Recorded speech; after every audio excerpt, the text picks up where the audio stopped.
엘리트 그룹의 가장 큰 특징은 뭐냐면 보통 우리가 지금 아까 그 상식이 무너졌다고 했는데 상식이란 말이 잘 아실 것처럼 커먼 센스잖아요. 센스를 함께 하지 않는다는 얘기거든요. 서로 다른 감각을 가지고 있다는 얘기예요. 아는 게 다른 게 아니에요. 감각이 달라요. 그럼 저들은 어떤 감각을 가지고 있냐? 제가 철학적으로 표현하면 이런 겁니다. 기본적으로 우리나라를 쭉 지배해온 지배계층들의 가장 발달되어 있는 능력은 뭐냐? 이성이 도구화되어 있다는 거예요. 계산밖에 못해요. 전략적인 사고밖에 못합니다. 그러니까 이성의 가장 중요한 기능은 비판과 자기 부정을 할 수 있는 힘이거든요. 이게 없어요. 이분들한테는. 기본적으로 비판 기능이 없어요. 자기가 하고 있는 행위 자체의 궁극적인 행위의 타당성에 대한 검토가 없어요. 이분들은. 이건 어제 오늘 얘기가 아니고 조선시대 때도 그랬고 일관되게 그래왔다. 동물인데 동물. 동물이죠. 네. 전략적 사고가 동물이에요. 본능에 가까운 거죠. 본능에 가까운 게. 네. 그런데 그러니까 우리가 같이 센스를 함께하지 못하는 거예요. 그리고 그걸 가끔 이런 사건이 나면 우리가 확인할 뿐인 거예요.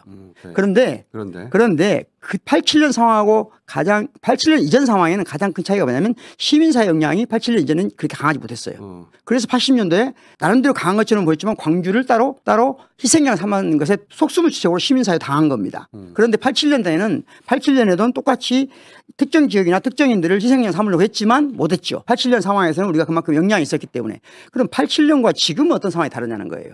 이 부분이 가장 중요한데 저는 그래서 첫 번째 87년 상황하고 지난번 2016년 상황 그보다 지금 상황이 다른 게 하나 있어요.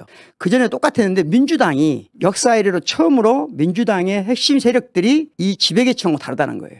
민주당도 사실은 위기 상황이 되면 항상 전략적 사고를 했어요. 그렇죠. 지난번에도 그랬습니다. 2016년에도 냉정하게 말하면 2016년에도 이거 탄핵해야 돼 말아야 돼 이게 돼 말아야 돼 전략적 사고란 다른 말로 하면 정치공학적 사고거든요. 그거밖에 못하는 거예요. 그러다 보니까 그때 그래서 이재명 당시 시장이었나요? 네. 일약 시민들의 마음을 얻은 거죠. 왜? 이재명 대표만이 당시에는 적어도 전략적 사고를 뛰어넘는 사고를 한 거거든요. 처음부터 탄핵을 주장했으니까.